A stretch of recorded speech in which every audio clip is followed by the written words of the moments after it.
So I was just trying to explain to Stu in the top of the hour we were talking about what you were going to talk about. And I want to start with what the Fed did. Because right now, if you look at the poll numbers that are coming out from all of the swing states, it's pretty dark news for Joe Biden. Yeah, new Bloomberg poll that is out today of the swing states. Real quick, we'll go through them. Wisconsin, Trump 45, Biden 41. Georgia, Trump 49, Biden 43. Michigan, Trump 46, Biden 42. Pennsylvania, Trump 46, Biden 44. Nevada, Trump 47, Biden 44. North Carolina, Trump 49, Biden 40. And Arizona, Trump 46, Biden 42. That's not good. And Biden, if you're Joe Biden, and that's that comes from Bidenomics. People are just not believing it. However, what the Fed did yesterday by saying they're going to lower the interest rate 3 times next year, doesn't that mean more free money is coming out, and it will juice things to make people feel better for the short term?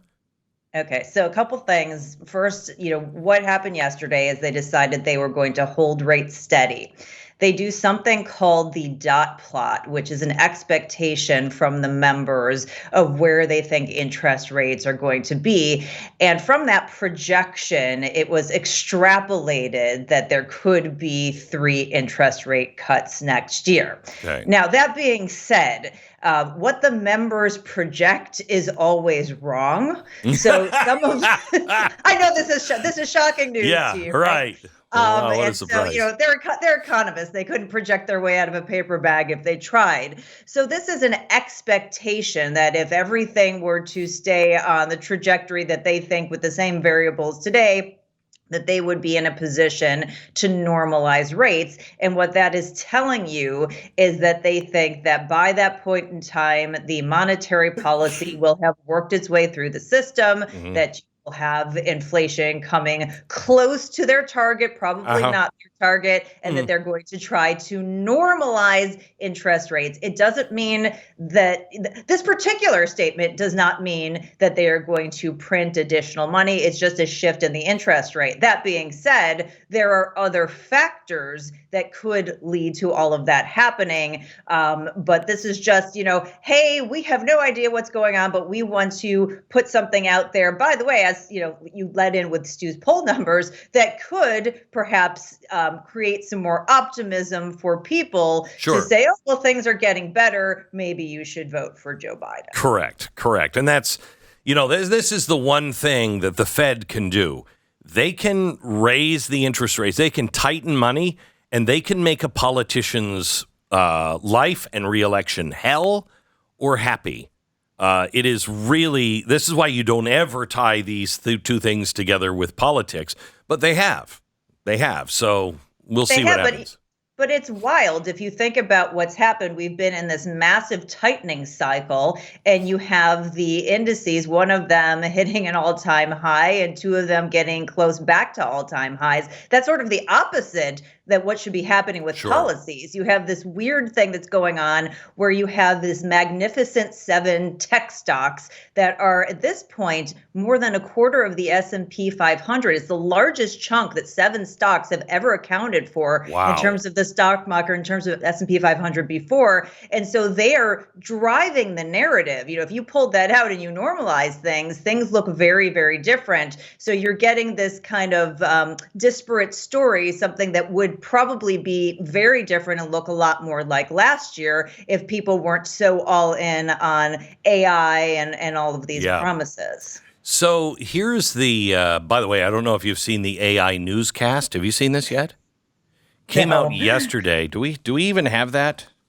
Do we have that pulled yet? No, I think we'll have to do it tomorrow. There's a new AI newscast, all written by AI and delivered by AI people that look absolutely real. And they're like, don't worry about it. There's not going to be any bias because we're all computer generated. Like, that doesn't fill me with confidence. Okay, that doesn't make me feel good. But I digress. Let me talk to you about the other thing. You wrote this great op-ed yesterday for as a warning to small businesses. This makes no sense to me if you're trying to do what the government says they're trying to do. What this looks like is let's attack the smallest business owners that we have in our economy and get them to close their doors. That's what it feels like to me. Explain what's happening. It's part that, and it's part a massive data collection program that nobody knows about. This is a rule that goes into effect January 1st, 2024, that no one in the small business community had heard about. It was put on my radar by a couple of my great followers over the past few weeks. I had not heard about it. I'm a small business expert, advocate, and somebody who owns a small business. Nobody told me about this. So this is the corporate transparency rule. And what they're trying to gather is beneficial owner information for businesses. And it's estimated that this could impact up to 32 million small businesses, including sole proprietors that have entities. So this is focused on entities. So if you're a single member LLC, or if your business has an S Corp, even if you don't have employees, you're impacted.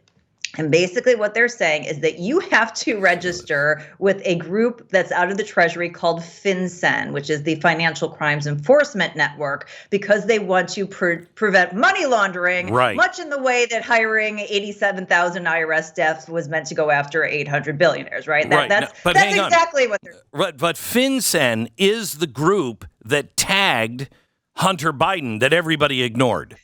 Right? Correct. Right. Okay. Right. Yeah. And that's the irony of the timing here, right? Is that you have all of these flags, suspicious activity reports and the like for Hunter Biden and the Biden family that, were made and went completely ignored. But now you want to go after the small business. And why I say going after the small business is that there are all kinds of groups that are exempt.